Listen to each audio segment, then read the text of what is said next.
what inspired you to start writing, and how did that lead you into journalism?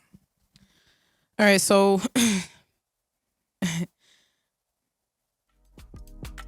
growing up, I wanted to do what was best for me based upon my parents' standards. Playing it safe, not just my parents, but my teachers, and all that stuff. What was expected of me. So I initially started studying biology, and I realized I hate math, and it's not going to work. So I ended up dropping out of school, and still ended up going back to school for medical assisting and phlebotomy, which I'm still doing to this day. Okay. But I've never felt fulfilled. I've always felt like I was doing it because it's the safe route. One day I was sitting down watching a Kurt Cobain documentary, and at the bottom of it, the woman that was talking, it said music journalist, and it just clicked. Like it was that.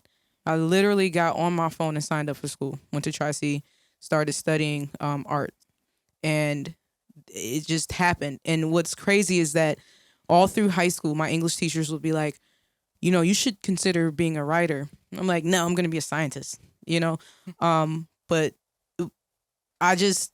Oh, they was telling you that I should write. Early on. Right. Okay. But they also were telling me to play it safe. You need to make sure you're picking a safe thing. So my English teachers would tell me, right.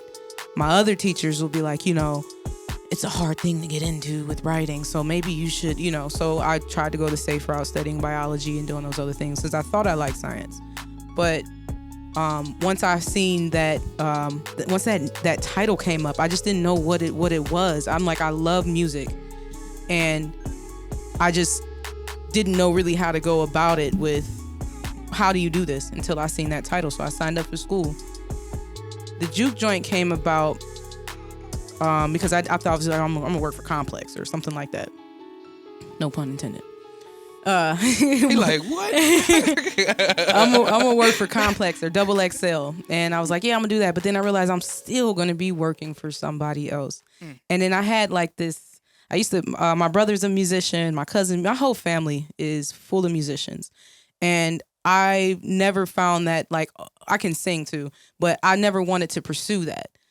And so I started listening to the underground scene around Cleveland and stuff. And I kind of felt like I was running into these 2 a.m., 1 a.m., scenes and stuff where I'm like, I'm not really feeling the underground scene. And one day I was sitting down with, I think my brother or somebody, and they was like, there's no really such thing as music, bad music. It's just music you don't like.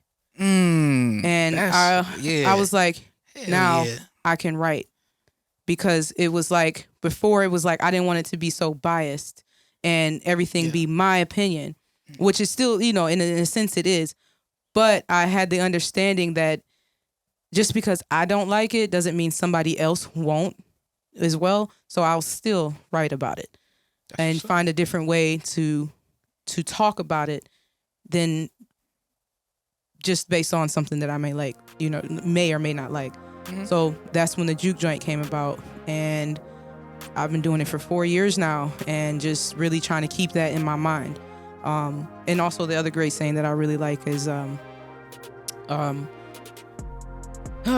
is that saying? There's no such thing you don't like, and then, damn, I can't remember. Yeah, that one with the music you don't like is something that I like to at least feel like.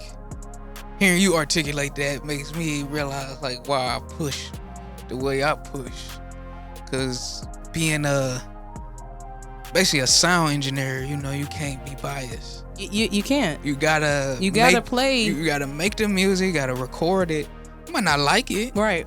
But it's not. It's not like no shade to the artist or anything, because you understand that this is just a form of them expressing themselves, right?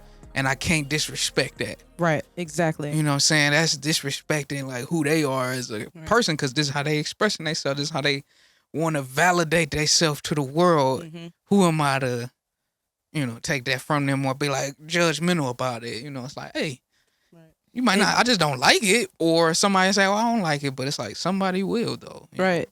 And the saying I was trying to say was, even when working on ourselves, we inspire others. So no matter what it is that you're doing, even if like, try not to focus on what other people are doing and thinking. Just keep working on what you're doing, and you're gonna inspire others. So yeah. I'm like, everything was just falling into play, like, and like, just keep working. Like, that's the best way I can describe it. But yeah. No, I noticed the hard work. When we first start, dealing with stuff, and because when you came to Complex, it was more of like, oh, I'm gonna kind of see if she actually good. You know what I mean? And you were, you know what I'm saying? You were like very attentive. You were like there for the moment. Then I seen your website, then you explain what everything was.